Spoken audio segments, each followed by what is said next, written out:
Hello les amis, j'espère que vous allez bien, je suis trop contente de vous retrouver aujourd'hui pour le premier vlog de l'année 2022. Là nous sommes sur le départ pour aller à Tours, enfin sur le départ, c'est un mensonge. En vérité nous sommes arrêtés sur la route parce que nous avons fait un petit oui-oui et on va y retourner ensuite.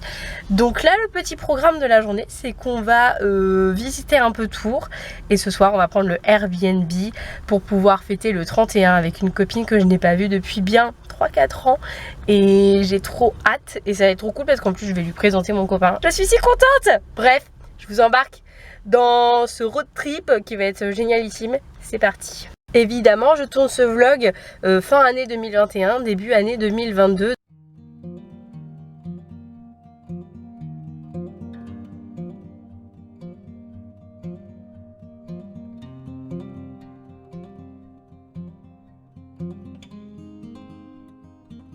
On est donc arrivé à Tours.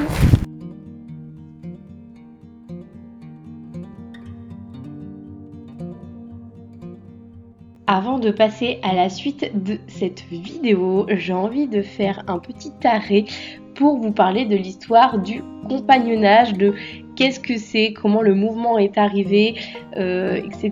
Je trouvais ça intéressant et en plus vous allez pouvoir voir par la suite que j'ai eu la chance de visiter le musée du compagnonnage. Donc les amis, c'est parti. Si vous connaissez, c'est génial, et si vous ne connaissez pas, vous allez en apprendre un peu plus. Autant vous dire que le compagnonnage remonte à très très loin parce que les premières traces que l'on a retrouvées remonteraient au Moyen-Âge et on peut en attester en fait grâce à des documents qui ont été retrouvés. Donc nous voici donc au XIIIe siècle et à cette époque-là, dans les cathédrales de Chartres et à la cathédrale de Bourges, on a pu retrouver là-bas des vitraux qui représenteraient en fait des tailleurs de pierre qui seraient en train de travailler. C'est à partir du XVe siècle que on pense que les tailleurs de pierre étaient déjà rentrés dans le compagnonnage avant, parce que on trouve qu'ils étaient là un peu plus tôt pour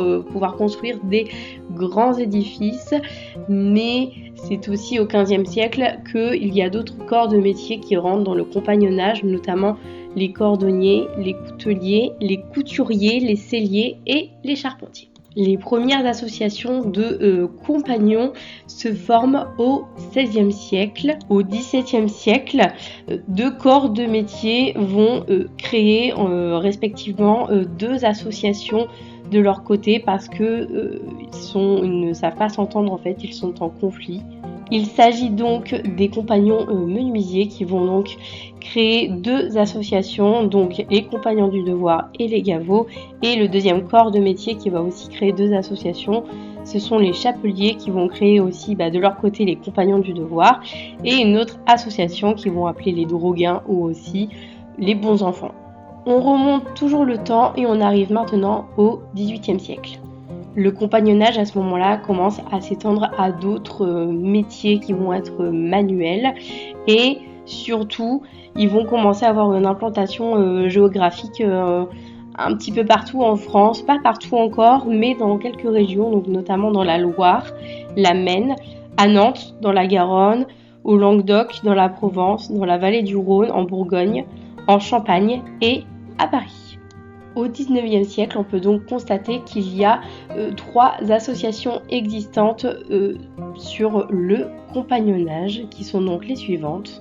Les compagnons du devoir, que j'ai déjà cité un petit peu plus tôt. Les devoirs de liberté, qui est une autre association sur le compagnonnage et qui a été créée en 1685. Et la dernière, qui est donc l'Union compagnonique, qui a été créée en 1889 par d'anciens compagnons qui sont réunis en fait et qui ont donc rassemblé les compagnons du devoir ainsi que les devoirs de liberté. N'oublions pas non plus qu'au XIXe siècle, il y avait toujours des tensions entre les compagnons du devoir mais aussi les devoirs de liberté qu'il y avait déjà un petit peu plus tôt et qui sont donc toujours présentes.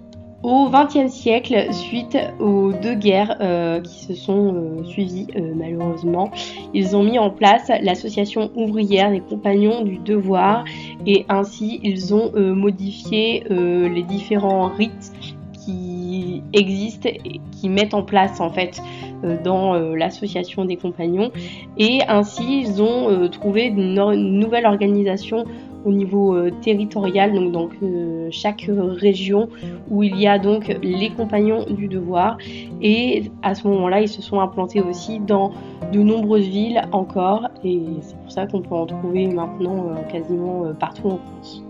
Donc comme vous pouvez le constater, c'est que des hommes en fait à cette époque-là qui rentrent dans le compagnonnage et depuis tout récemment et les femmes sont hyper contentes de pouvoir entrer chez les compagnons du devoir parce qu'elles sont acceptées depuis 2004 dans l'association, donc bienvenue aux femmes chez les compagnons du devoir.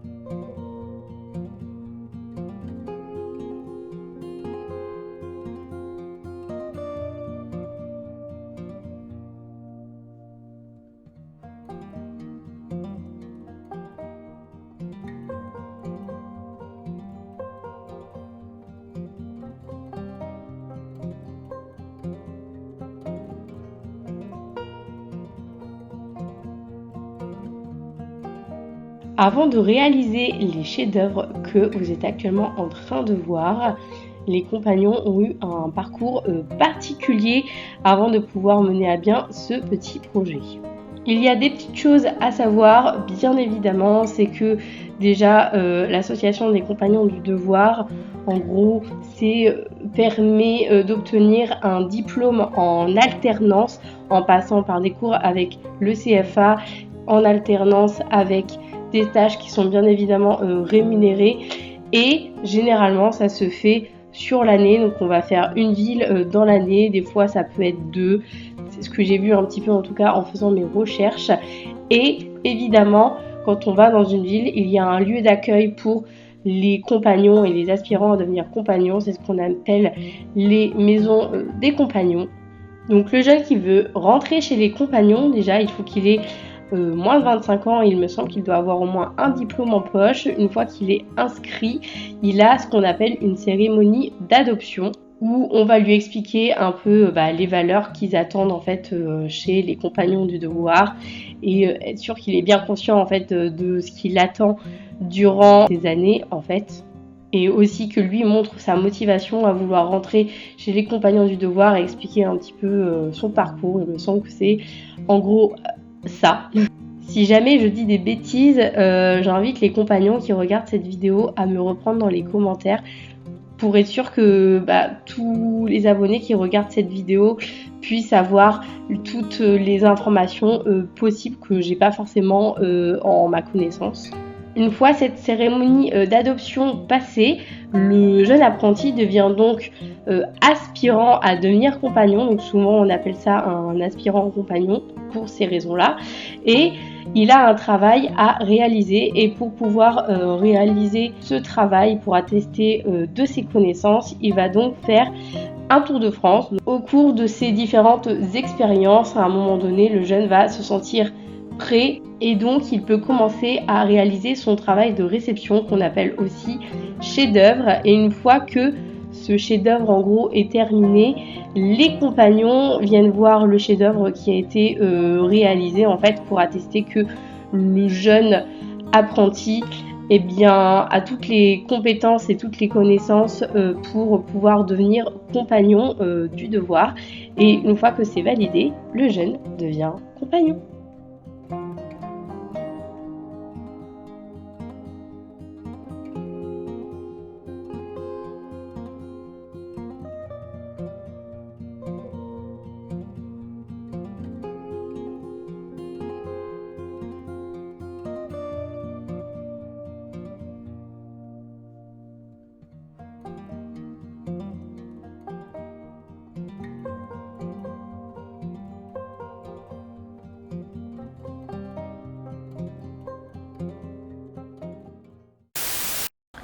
Donc déjà, ça c'est la vue que l'on a du salon. Donc là, on est en pleine visite de l'abbaye de Fontevraud.